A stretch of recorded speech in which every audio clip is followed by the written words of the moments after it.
Hello, today I'm gonna be talking about some tips for exchange students. Whether you already are an exchange student or you're about to go on your year abroad, I'm gonna be telling you about tips and some personal stories that I think might help you out have the best year abroad. I was an exchange student for a year in Belgium in 2016.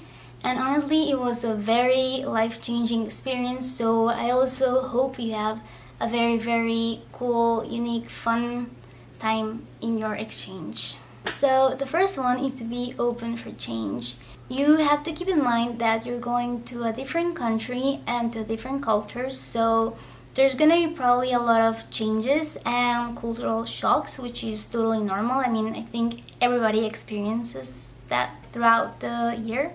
They can be small or big changes, and by small I mean, for example, when I was in Belgium, I had to take off my shoes as soon as I entered the house and put them in a shoe room they had, and then put some shoes that were like specifically for the inside of the house so I wouldn't bring the dirt from outside inside, if that makes sense.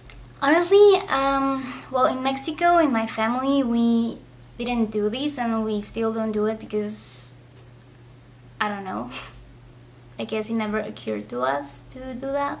Or they can be big things, for example, how they manage time. In Mexico, I think we don't respect time at all.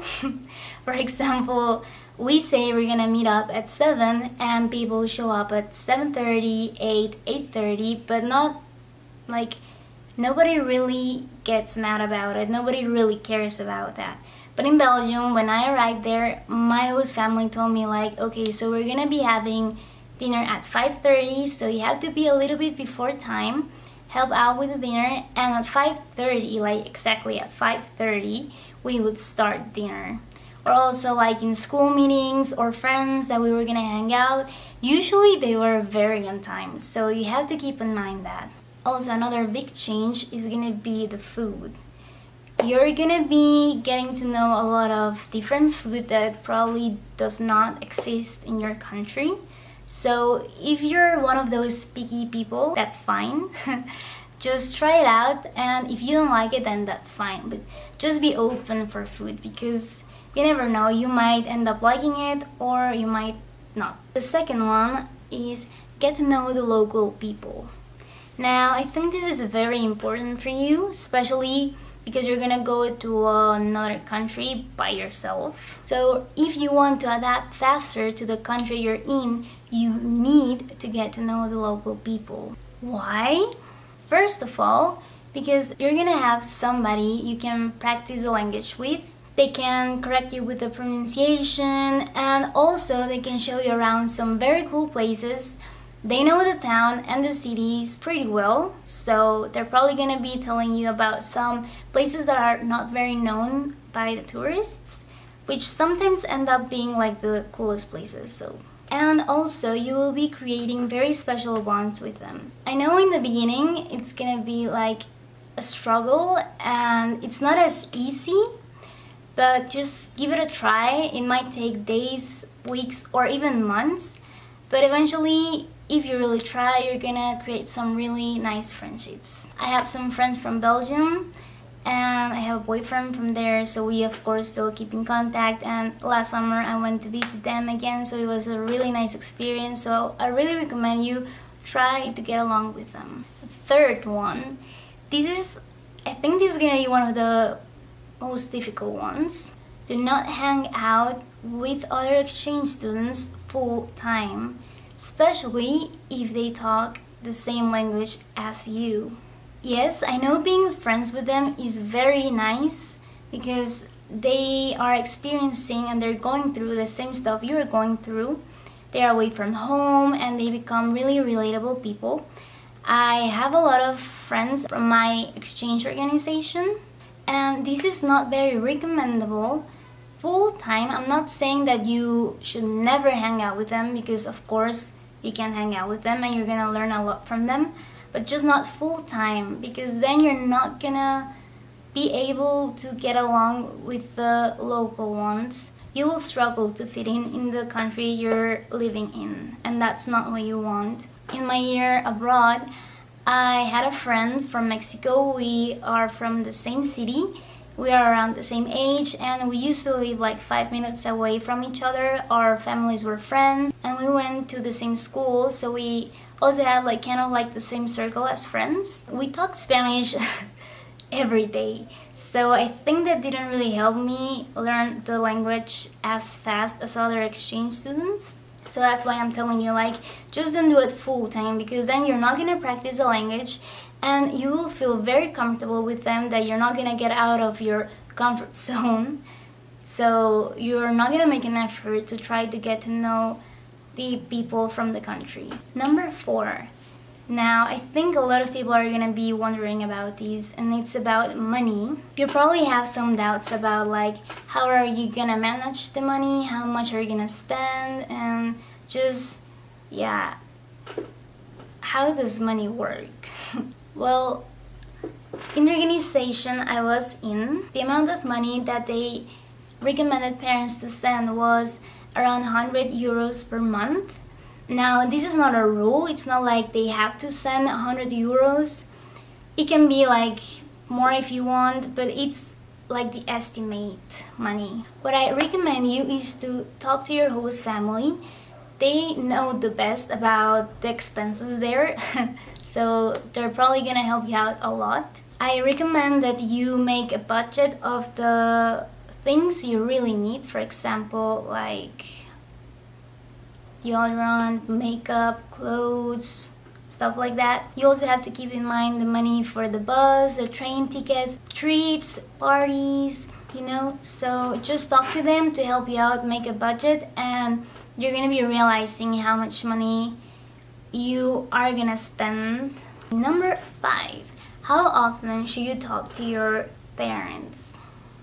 And I'm talking about your parents from your home country. Personally, I didn't feel like I had a lot of communication with them, especially because of the hour differences.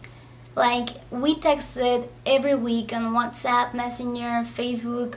We sent each other like pictures, videos, and like short messages. But it's not like we had like long calls for a long time, you know, like constantly. I mean, of course, you can call them, and I recommend you to call them in like special dates, for example, your birthday, Christmas, Mother's Day. Just try not to call them very often, especially in the beginning, because you want to avoid getting homesick. And also, if you do that, you won't be living the full exchange student experience. The next one is that you will have to get out of your comfort zone. Okay, well, personally, I used to be very shy, and as soon as I went to Belgium, it was very frightening for me to talk to people just like that, you know, at school, to my teachers and to my classmates, and it was very hard for me. I got super nervous, and especially because I was like, oh my god, I don't know how to talk in this language. But that's normal. I mean, I think everybody feels that in the beginning, especially maybe like the first days with your host family, that you're going to a house with people you've never met before.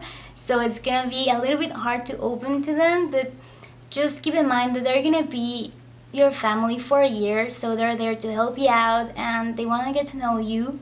So try to be like open about it. You have to keep in mind that even if you're gonna be living with a host family, there's gonna be a lot of things that you're gonna be doing by your own. And by these I mean they can be like simple stuff like going to the supermarket, buying clothes, going to school, trips. For example, I've never in my life had gone on a trip alone to another country in Europe. So when I went to Belgium, it was my first time traveling alone, meeting up with friends there in the other country we were going to stay in. So it was very frightening for me because it was my first experience, so I had to get out of my comfort zone. Also, I was very used to like going shopping with my parents, and sometimes in Belgium I had to do that alone because either my host family was working or my friends were busy, so yeah. And I think this is very important as well. If you want to learn the language, you have, and I really recommend you, I don't know if you're gonna be having to do this, but at least in my organization they asked us to do this at least for 1 semester, to go to evening classes or extra classes to learn the language 3 hours 2 times a week. I think this is very helpful, and it might be like you might be lazy to do it. I was feeling lazy sometimes too, but I think it's gonna pay off really great. So if you really want to get to know the language and speak it in a fluent way, I recommend you to go to classes. Also, like, if the official language from the country is not English, give it a try to talk to the local people in their language. They're gonna be probably talking to you in English, but just keep up and try to talk to them in their language, because otherwise you're not gonna practice, and when your exchange year is over, you might feel like you didn't speak the language fluently at the end of the year. Well, this was the end of the video, and I hope this helps you out. If you have any more questions, you can leave them down in the comments and I'll be glad to answer them and to help you. And I wish you have the best experience for your exchange year, and I will see you in the next video.